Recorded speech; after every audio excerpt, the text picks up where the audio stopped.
So hi, everyone. Welcome. Thank you so much for joining me for this presentation on the NYU Stern Executive MBA program in New York City.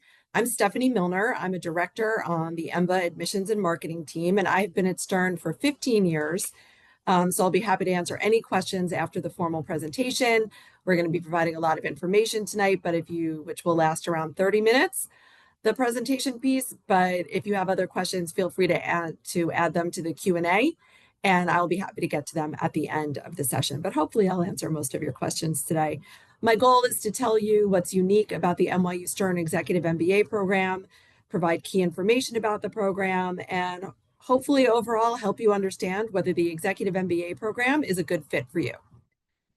I'm going to talk about the format, the curriculum, the student experience, and I'm also going to go through the application process. This presentation tonight will focus on the EMBA program in New York City. However, you're always welcome to learn more about our Washington, D.C. program on our website or at a D.C.-specific event.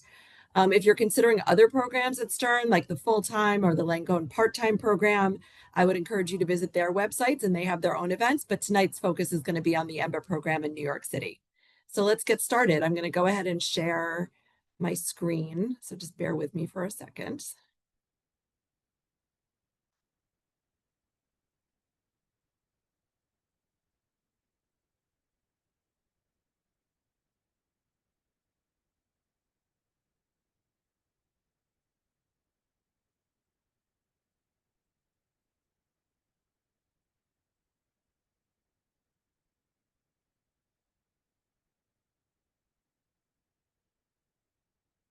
There we go. That's better.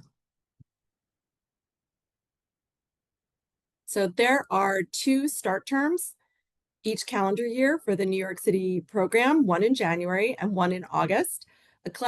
Each class is about 60 students. We refer to that as a cohort, and it begins the 60 students start the program at each start term. The program credits are completed in 22 months, so close to 2 years when you factor in breaks and holidays and things, which is approximately the same amount of time as pursuing an MBA degree full-time. Classes follow a structured modular format, meaning we set the schedule. So we have classes every other Friday and Saturday, and class days run from 9 a.m. to 5 p.m. There are also 2 one-week residencies in the first year of the program, one domestic, which serves as an orientation, and one international. There's an option in the second year for an additional international residency, but I'll talk more about that a little bit later on. So whether you complete an MBA at Stern through the Executive MBA program, the Langone part-time program, or the full-time MBA program, the outcome is the same. All program graduates earn an MBA in general management from NYU Stern. It's the same degree that you would earn in either of those programs, even the full-time program. So there's no version of an MBA at Stern.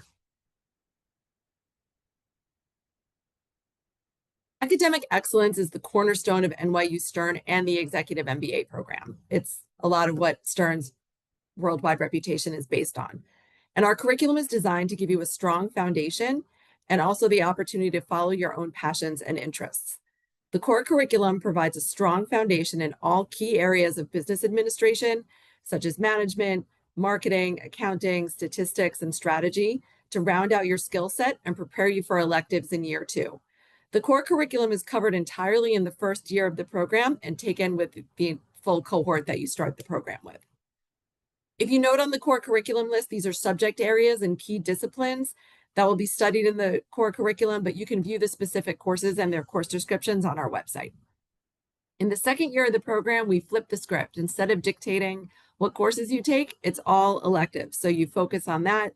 And this is the opportunity to build on the foundation of the core curriculum and go deeper into advanced subject areas of the topics you've learned, or simply to explore different aspects of several different disciplines. It's totally up to you. Also in the second year, students start to take classes with other second year cohort students to just sort of mix up the classroom dynamic. The electives vary in size. Some of them might be 40 or 50 students, and some might be smaller seminar style with 10 or 12 students. And again, you'd be mixing with other second year students to expand your network. Through the electives, you can also declare up to 3 different specializations.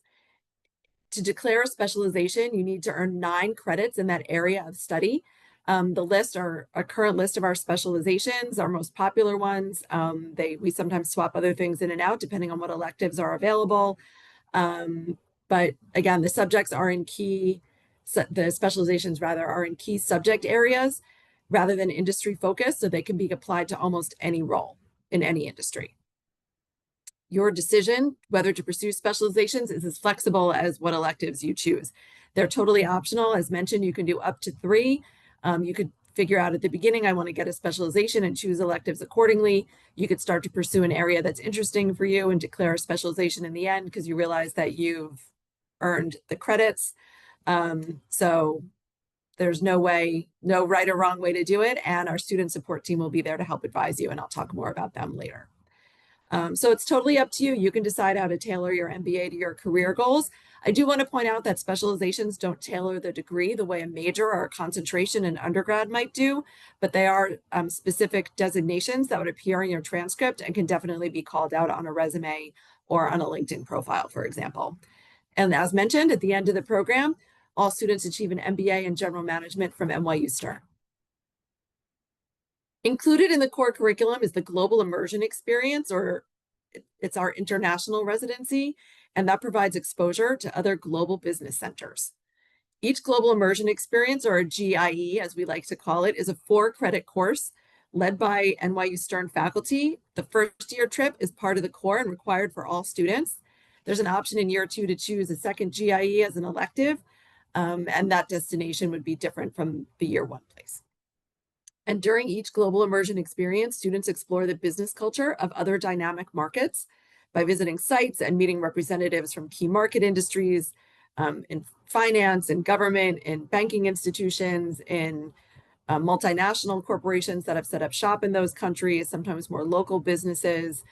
So sometimes they're meetings, sometimes they're tours, but it's a great opportunity to really immerse yourself in a different business culture. And it's also a great opportunity to build more community with your cohort and the people that you travel with in a longer format learning experience than maybe a class weekend might lend itself to. I do want to mention that the program activities of a GIE are arranged and paid for by the Executive MBA program out of your tuition, but there are a few out-of-pocket expenses, the biggest one probably being the international airfare, so people can make their own flight schedules accordingly, and also maybe some dinners and incidentals, but there's a complete list on our website of what's included and what's not included. But at the same time, the good news is you don't have to travel too far to get a meaningful perspective on business culture, because we are based in the heart of New York City, and we leverage New York City, its resources and real world experiences in the classroom and in a variety of events to bring a new perspective to our NYU Stern Executive MBA students, as well as provide a unique exposure to innovative high-level thinkers from all different industries. But now that I've spoken about the curriculum, it's obviously our faculty that bring it to life. Stern has one of the largest and best faculties in the world, comprised of leading experts in their fields. They consult to top companies and international organizations, have even launched businesses themselves. And our faculty teach specific skills, but also the broader perspective of the role of business, emphasizing the practical impact and big picture at the same time surrounding the concepts that they teach. They, along with our academic director, design the curriculum with real-time application of skills in mind. So while not everything that you learn on a Friday and Saturday will be applicable when you get back to your office on Monday morning, but if necessary, the learning should be tangible and able for you to apply right away if it's relevant. The faculty that teach in the Executive MBA program also typically teach in the full-time and Langone part-time MBA programs. However, they are selected specifically and invited to teach in the EMBA program based on their experience teaching at the executive level. Given the diversity and depth of experience of EMBA students and the smaller class size in this program, the faculty are prepared for the level of analysis and discussion that takes place in the classroom. Our small cohort also creates the opportunity to really get to know the faculty well and develop relationships with them as part of developing your overall professional network. They're typically available via email. They a lot of times have lunch with students on class days. So there's a lot of opportunity to really get to know them closely as opposed to just a talking head in the front of a classroom. And the depth and breadth of expertise reflected in our faculty is reflected in our ability to offer well-rounded curriculum. There's a list of current executive MBA faculty on our website if you're interested in learning more about their backgrounds and their teaching experience. So what are the kinds of people you could expect to meet in an executive MBA cohort? I've mentioned the cohort a bit. We have around 60 students per cohort in New York City. And I would say overall that we seek experienced professionals from different industries with a variety of professional and academic experiences. And the depth and breadth of experiences in the classroom, much in the way that the depth and breadth of our faculty's knowledge, the student experiences create a unique peer learning environment. So hopefully you're learning as much from your fellow students as you are from the faculty. They share insights on different market and industry and business issues that they're facing every day in their own work. And that really helps to shape the discussion in the classroom. So this is a typical class profile. We love to say that there's not any one typical executive MBA student. These data points are actually an average of the last few cohorts that have joined the program. So the average age is 37, and that translates to about an average of 13 years of work experience. And within that is 7 years of management experience on average. About 33% of our students have an international background, which by our definition means that they were primarily educated outside the US and typically have started their career outside the US as well. 25% of our students have previously earned advanced degrees, so that might be MDs or JDs, but it also includes lots of masters in science and arts in lots of different disciplines. And in terms of gender split, we're about 37% female. That's actually on the really high end for executive MBA programs, so we're really proud of that, but we're obviously always looking to make that number as close to 50-50 as possible. These are typical industries. I will say that our students come from lots of different worlds within this. They come from the world of business, obviously, but also medicine, law, nonprofit, the arts. We've had filmmakers and journalists and politicians and designers, as well as bankers and marketers and strategists find success in the program. So these are the kinds of people that we're able to bring into the program, and they really contribute to the classroom experience. And they also become part of the network of our other students. So it's great to have connections in all different industries and functions. So our most popular industry is financial services. Not surprising, sorry, given our location, proximity to Wall Street, Stern's reputation in finance. But the flip side of that is about 75% of our students, 74%, are from other industries outside of finance, including consumer products, healthcare and pharma, marketing and advertising, real estate, other industries like energy, hospitality. So, we have a really wide range of people in the program. And like I said, these are the people that feed your network. Taking all this diversity in mind, in terms of experience, brings me to talk about our study groups. And we translate the diversity in the classroom into the study groups as well. Cross-functional and cross-departmental teams often work on projects in the workplace, and we're basically trying to replicate that experience as a learning lab of sorts in the classroom, to work on projects together, and you can further learn from your classmates and develop your teamwork and leadership skills at the same time. So all students are assigned to study groups in the first year of the program. I will say that all the core curriculum classes utilize the study groups a little bit differently. But each group is made up of 4 to 6 students with cross-functional skills so that you can support and learn from each other. Typically, one of the students has a strong quant background. Someone else in the group might have a strategy background. Someone might be more on the operations side. Every group and class is a little bit different, but it's a great opportunity to work more closely with people with a different skill set than your own. Group work in year 2 electives would be ad hoc based on who's in the class. The executive MBA study groups never officially disband. People feel very strongly about staying connected with their study groups, but again, they're not a permanent fixture throughout the second year of the program. So a little bit about what it's like to be a student in the executive MBA program. We recognize your schedule is already packed. You have a demanding full-time job, a personal life, and now you're adding a rigorous MBA program into the mix. So we structure the program to help you manage that balancing act. The first step we take is scheduling. We ask students to focus on 2 courses at a time during the typical class weekend. This allows our students to take on the subjects at hand, master them, and then move on to the next, building on what they have learned. So looking at the schedule, The breakfast and the evening events are typically optional. You don't have to be there for those, but breakfast is a great way to start the day with other fellow students and sometimes the faculty. Class 1 would be about 3 hours, 2 blocks of 90 minutes each with a break in between. Lunch varies sometimes, but it's around an hour, sometimes a little bit more. And the second class in the afternoon follows the same modular format. So you'd have 2 90-minute blocks with a break in between. And then, like I said, in the evening, sometimes there's a happy hour, sometimes there's a speaker. That's not every weekend, but typically those events are optional, and a lot of them are more social in nature. It's a great way to just sort of chat outside of class and spend a little time that way. The other thing, and you could see on the screen about the dedicated executive MBA student support, because we've really built the program to allow you to focus on being a student and without any of the busy work associated with being a student or being in school. So this is all made possible by our very dedicated student services team. They provide a high level of support. They know each student personally, and they're always available to answer questions. They try to manage most of the logistics for you so that your time is spent focusing on your education. Books and study materials are delivered on class days, so there's no trips to the bookstore. They organize lunch and breakfast on class days, and they basically provide a single point of contact into the school and university to help everyone navigate systems.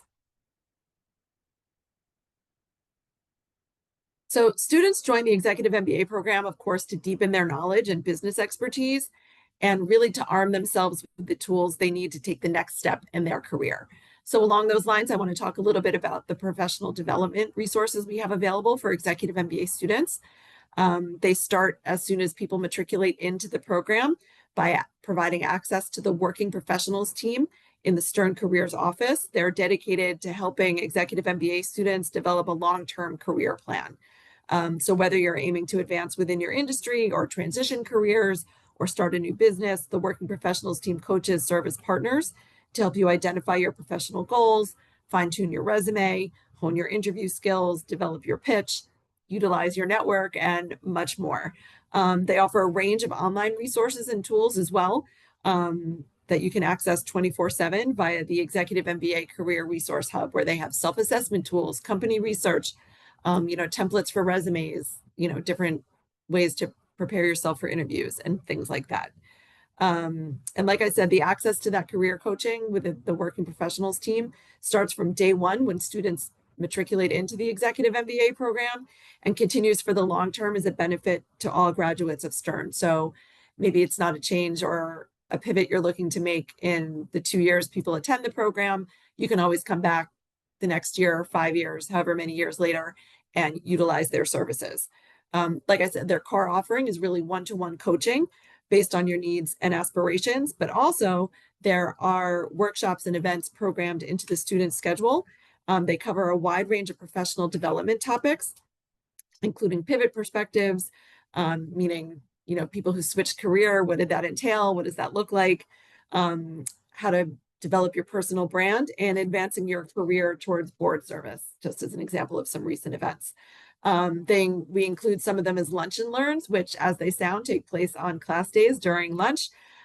Typically, those include current students or alumni from various industries or companies to meet with students and provide an insider's view and knowledge. So beyond that, for further professional development, there's the NYU Stern Alumni Network. All Stern MBA students have access to the Stern Success Network, which is our online database. It's a student alumni directory that connects you with over 110,000 alumni in over 80 countries. Access to the network begins as soon as people matriculate into the program, as do the career resources. So you can really start to connect right away for networking or informational interviews. And there's also events and different networking opportunities organized by Stern's Alumni Relations Department once people have graduated from the program. However, learning does not stop when you complete a degree. So graduates can also take advantage of lifelong education opportunities. NYU Stern alumni are eligible for 2 tuition-free in-person executive certificate courses per academic year.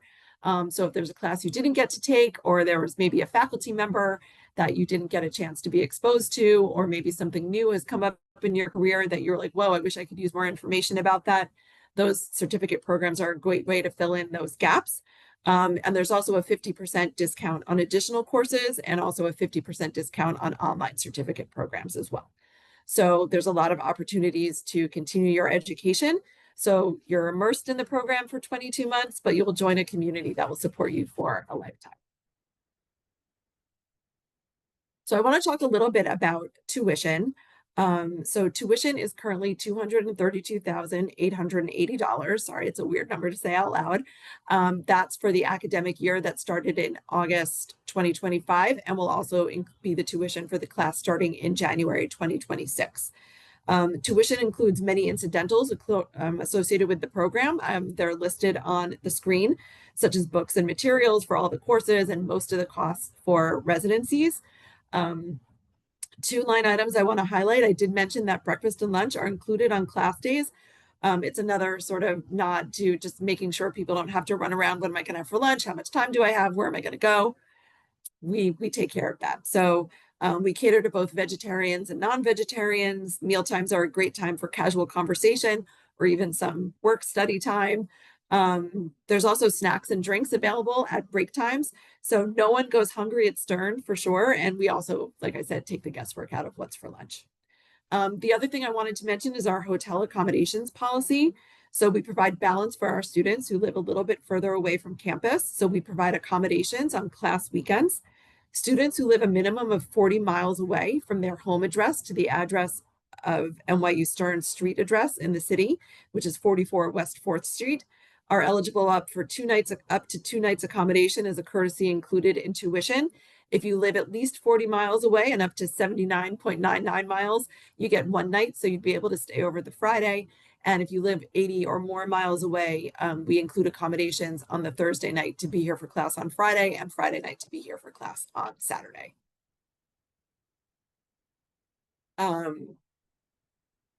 And as mentioned about the global immersion experiences, you can see more on our website about what's included and what's not included. But I would say most of the day-to-day regular class day experiences are covered by tuition, so there's no out-of-pocket. I will point out that tuition is subject to change each year. As mentioned, this tuition rate will cover people who started this August and cover the people who start the program in January of 2026. Starting with the cohort of August 2026, there may be new tuition that's set by people higher up than me, but we do recommend budgeting an increase of anywhere from 3 to 7%, and we'll publish that number as soon as we have it available next year. So cost obviously is an important consideration when thinking about an executive MBA program. So there's a few different avenues for financial support. Stern has a fantastic graduate financial aid team. They're dedicated to Stern graduate students and are committed to helping you finance your MBA. Most students fund some of their education through loans. So if you're a U.S. citizen or a permanent resident, we recommend that you start the free application for federal student aid, or the FAFSA, as it's known, as soon as possible. It's exactly the same process for anyone who took out loans in their undergrad experience or maybe other master's programs. You can visit www.fafsa.gov to begin the federal loan process. In addition, everyone can access Stern's financial aid website to begin research on all available options to finance your degree, or reach out directly to the financial aid office for more information. You can find their direct contact information on their website, and the URL is on the screen, but it's pretty easy to navigate from our website as well. We do offer scholarships. They're merit-based. They're available for all executive MBA students. Unfortunately, full tuition scholarships are not offered. So to be eligible for consideration, applicants must check the Consider Me for Scholarships box in the formal application. It's hard to miss. And all applicants that indicate they would like to be considered for a scholarship will be reviewed for one-time merit-based awards that range up to around $20,000, but they do range in amount. Students will automatically be offered the highest award for which they qualify. And there's really no set of criteria that guarantees an award. We do take your whole application and your candidacy as a whole as a demonstration of merit. So there's not any one particular criteria that would form what you'd be eligible for. All scholarships are one-time awards and are applied towards year one tuition payments. And admitted students are notified of any scholarship awarded at the time of admission. So you can consider the offer of admission, understanding what the scholarship options are. So with all of that, hopefully everyone's wondering how to apply. I'm going to go through the application process in detail. I do want to say that our application process is pretty straightforward and it's very personal. Therefore, it's also holistic, meaning that there's not one not usually one part of an application that will make or break your candidacy. We really take your whole application into account. So we recommend that you focus on the entire story you're presenting to the admissions committee rather than focus on one element of the application specifically. So we have a two-step application process. The first step is the pre-assessment, which is really a way for you to raise your hand and tell us that you're interested in considering the program. Some of you today may have already completed this step. There's no fee to submit a pre-assessment. And it takes about 10 to 15 minutes to complete. You answer some questions, and then you upload your resume for our review. We have two prerequisites that need to be met to move forward with the process once we receive your pre-assessment. The first is that you possess a bachelor's degree or its equivalent from any US or internationally accredited university, and that you also possess a minimum of 6 years full-time work experience at the time of your application. So we'll review your pre-assessment to make sure you meet those prerequisites and then reach out to clear you for the next step in the process. The second step is the formal application. So after your pre-assessment has been screened and approved, you're welcome to move forward with step 2. The formal application includes a number of requirements, and I'm going to explain them in detail. So the first one is essays. There are 2 required essays of around 500 words each. We dictate the topics. We do have an optional essay 3 that can be used to explain anything you would like to share with the admissions committee for clarification or information that may be helpful about your personal or professional or academic background that maybe doesn't fit elsewhere that you think would be helpful for the admissions committee to know. Essay 3 is truly optional. It could be a paragraph, it could be blank, it's not required, but it's a great place for you to share additional information that might need context or, like I said, doesn't fit anyplace else. The first 2 essays, however, are required, and as mentioned, we dictate the topics for those. In terms of transcripts, we require transcripts for all degrees you have earned. We don't need proof of any professional certifications or transcripts of non-degree coursework you might have done, but if you'd like to share them with us, we're happy to consider them as well. You can submit official transcripts at the time of your application, but you can also upload a scanned copy of your transcripts in the online application platform for the purposes of our review. If you are admitted, you would need to provide sealed official copy of your transcripts in order to enroll. We encourage you to order your official transcripts early. We follow rolling admissions, which I'll explain in a little bit more detail. So please don't wait for an offer of admission to order your official transcripts. That's still the same process it's been for a long time at universities. So they typically print them out and mail them to you, and that sometimes can take a little while. We do require 2 letters of recommendation. Both should be professional in nature. Ideally one from a current supervisor and preferably one from a past supervisor. If you have questions about who might be appropriate given your background, that's a great thing to ask at the time of your interview, which is the next step in the process. The interview can actually be done at any point in the process once you've been cleared to proceed with the formal application. So that provides some flexibility. Some people like to do an interview at the beginning of the process and help inform their application. Some people like to do it at the end as the last step. It's entirely up to the applicant which they prefer. It's a unique element of our process in that we want to give you an opportunity to meet with us one-on-one, meeting with a member of the admissions committee as part of the application process. We want to get to know you better. We want you to get to know us better. And the interview also gives you the opportunity to ask questions and confirm whether the NYU Stern Executive MBA program is the right fit for you. The interview is required with any formal application. It lasts about 30 minutes, and we ask that you approach it like a formal job interview, and more often than not, it's a Zoom-based interview.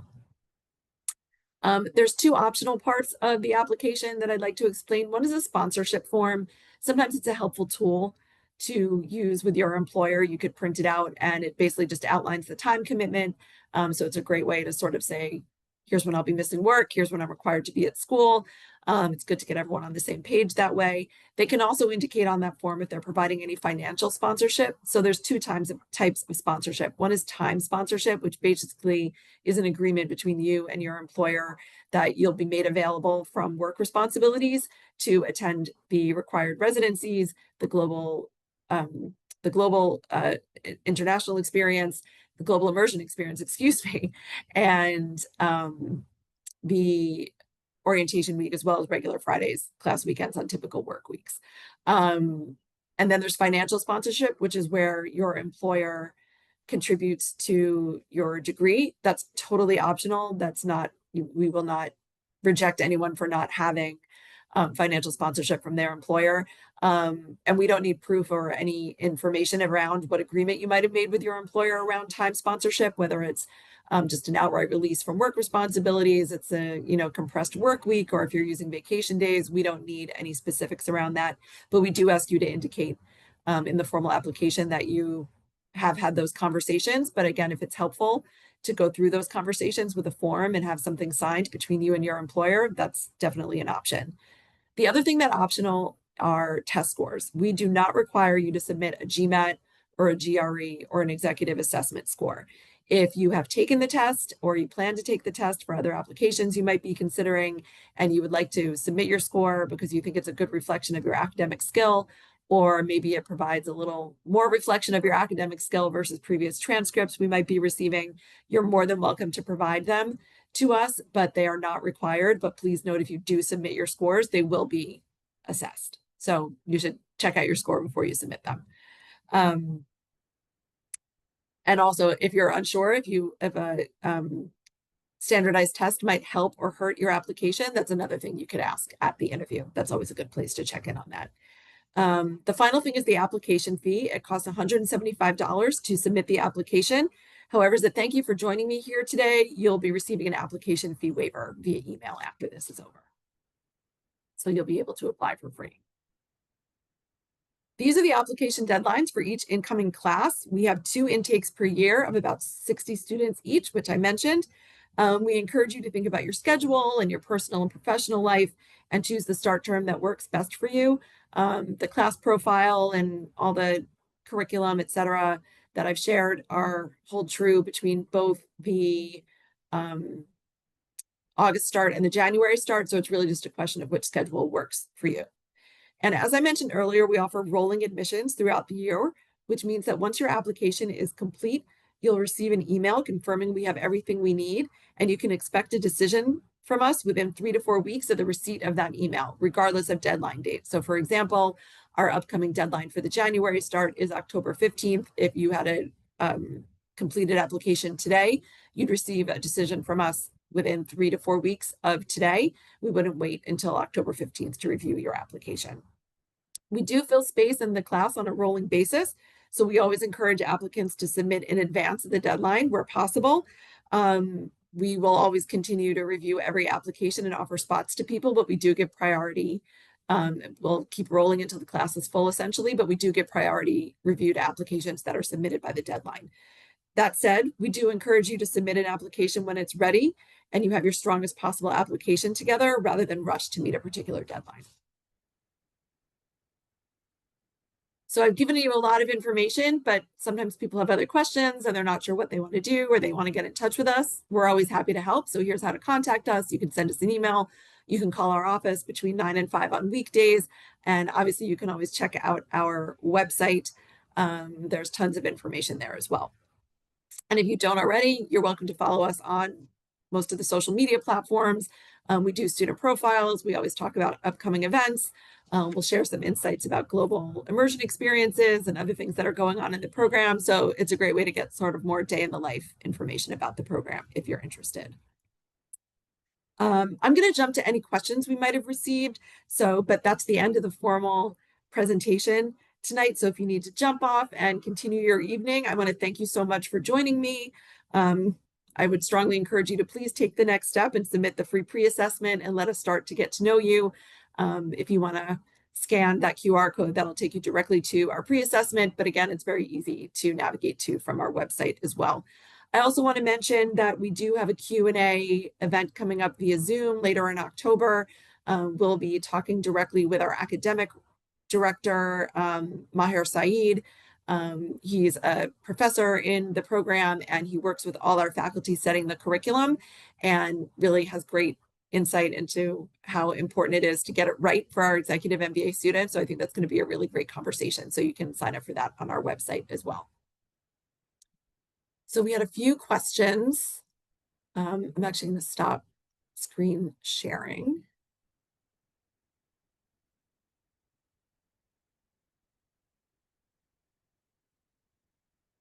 And get to a couple of questions. So the first one is, are international students accepted into this program? Yes, is the short answer. Obviously, if you're an international student, you would require a visa if you don't have a permanent residency in the United States. NYU Stern can assist with getting an F1 student visa, but there's other kinds of visas that if you already possess one that we can certainly work with, and basically it would just allow you to be on campus on the required dates and for the residency periods.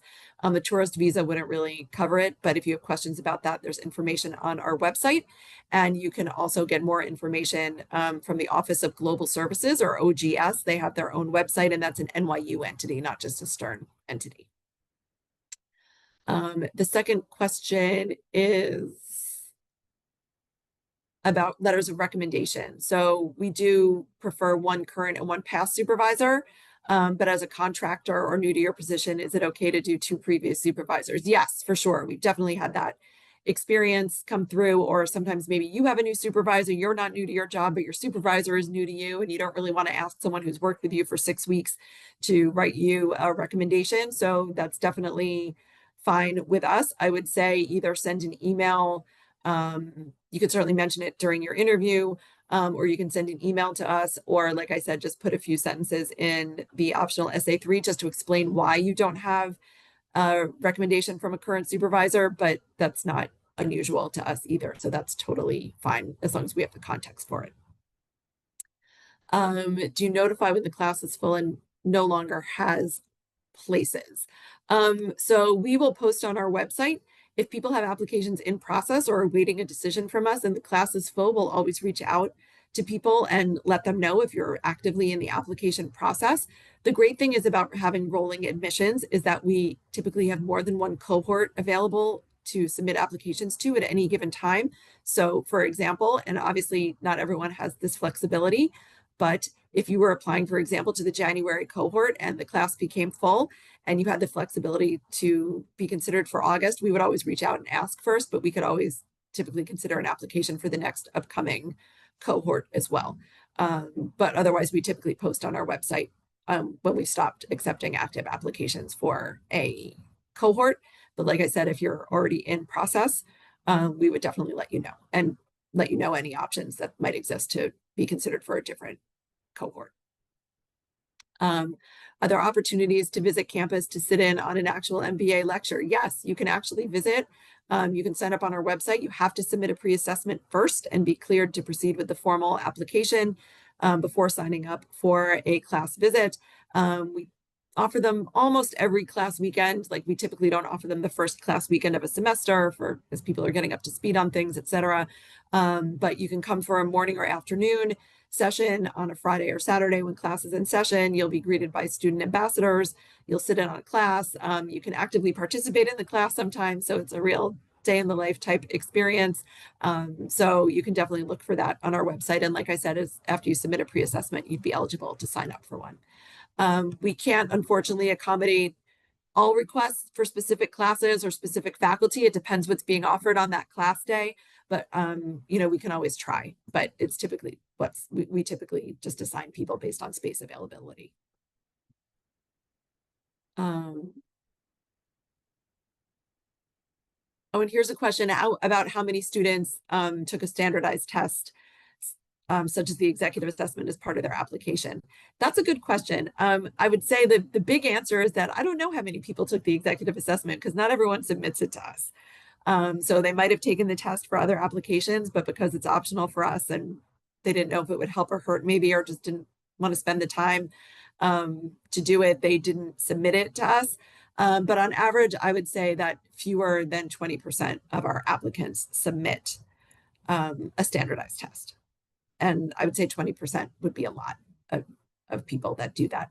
I will say that in terms of demonstrating academic preparedness for maybe people who haven't been in a classroom in a long time, or maybe weren't focused on things maybe quite as quantitative in their undergraduate or other studies, or even in their job, like, just in a way that they might be in this program, that's typically sort of the academic preparedness that people would like to demonstrate to us in a lot of cases. People sometimes take a course, a non-degree based course, like some sort of executive education. There's lots of different courses. There's things online. There's not any one particular platform. Obviously, NYU has the School for Continuing and Professional Studies that offers things like that. There's also executive education, but we certainly don't require anyone to complete courses like that through NYU. We don't subscribe to any particular platforms or advocate for them, but there's lots of different online platforms and coursework that can be completed to demonstrate academic preparedness if that's something that you would like to demonstrate through the admissions committee without taking a standardized test, for sure.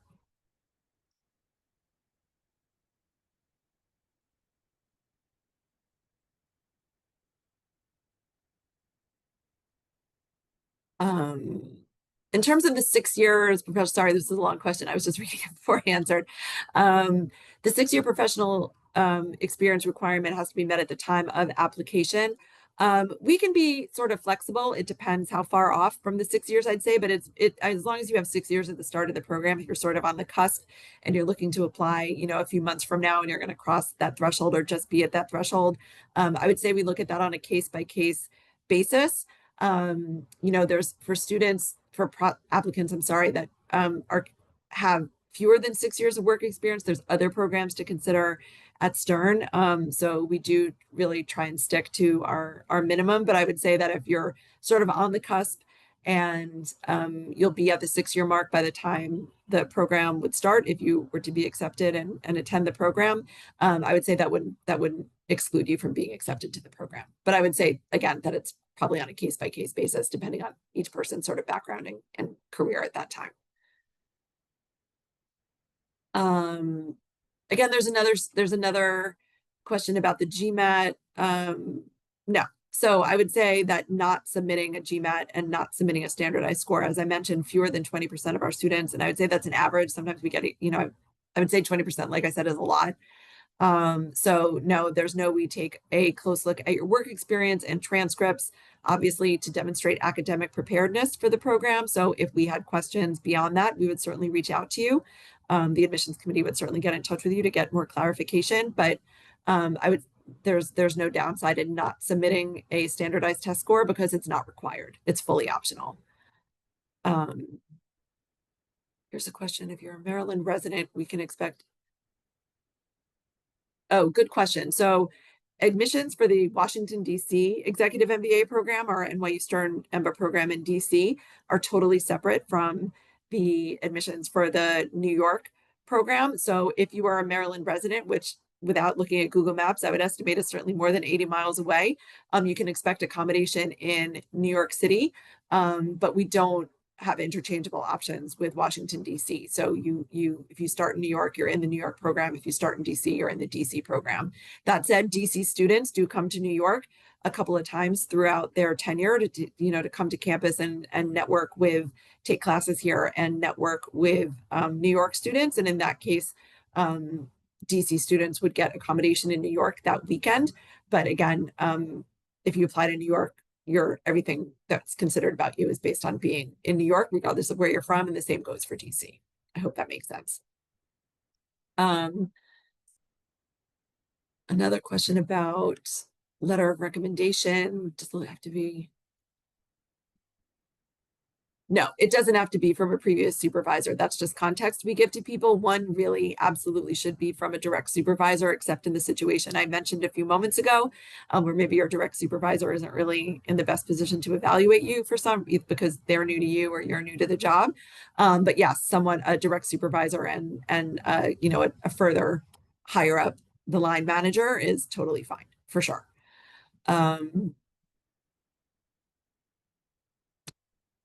No, we don't. Someone was asking, do we read the essay provided by the GRE as a factor for admission? No, we definitely do not. We only consider the score. So if you submit the GRE score, we're not actually seeing the raw data from the GRE. We're just seeing the score, and we can evaluate that based on the various sections, et cetera.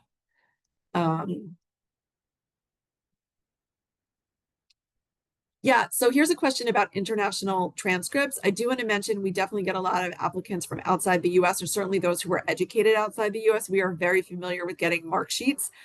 We can take all that in to context, and if not among our team, there's plenty of resources at Stern that we can use to help us evaluate performance, especially, just the way that they're worded, what's the highest mark, what mark did you get, which class did you graduate from, and things like that. So we're well versed in evaluating performance based on mark sheets or other international transcript styles. So that's totally fine. And again, if we had questions, we'd certainly reach out.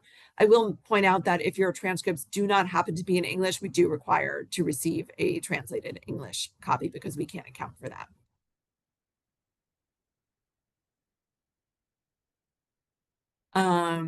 Here's a question about the GIE. Are you able to choose which GIE location you want to participate in? The answer in the first year is definitely not. We have actually, we select them based on, certainly we always take safety in mind. Where is it safe for people to travel to? We take into account maybe places where faculty have done research or have an interest in. But beyond that, it's really a decision between the administration and the leadership of the program. We did pilot a program a few years ago where people got to vote on sort of a general destination, and it sort of just let with the majority winning, and there were people who were disappointed. It was tough. So that was a pilot, and we decided not to proceed with it. But in the second year, if you do choose to do a second year global immersion, they're typically available at 2 different times in 2 different elective cycles, if you will. And that might give you an option to consider both the time and the destination. And again, those destinations would be different than the first year trip, but the first year trip, it's sort of a surprise and delight situation. And the final question is about how do you determine financial assistance? I'm not really sure what you mean by that question, to be honest, but as mentioned in terms of scholarships from the admissions committee, we do take a close look at your application as a whole. It's a holistic demonstration of merit to the program. In terms of financial assistance for loans, those questions are best answered by our financial aid team. You submit tax returns, they take into account your salary and things like that. So there's a whole formula that gets calculated, and that's very much outside the purview of the admissions committee. So I would say for sure visit the graduate financial aid website for more information on that, or you could reach out to them if you have further questions. Great. I think that's all our questions today. I was pretty close to being on time to an hour, so I'm proud of myself for that. I want to thank you so much for tuning in with me today. As mentioned, you can certainly get more information on our website. We have other events coming up. You can sign up for those. I would once again put out there, everyone should please submit a pre-assessment so we could start to get to know you and you could get deeper into the process. We are still actively accepting applications for January. To start in January 2026. The deadline is October 15th, but we will definitely be accepting applications post that. And if we do extend the deadline, that'll be posted on our website next week as well. We're just going to see where we stand next week. Again, I'm Stephanie. It was great to have you all here tonight, and thank you so much for tuning in, and enjoy the rest of your evening.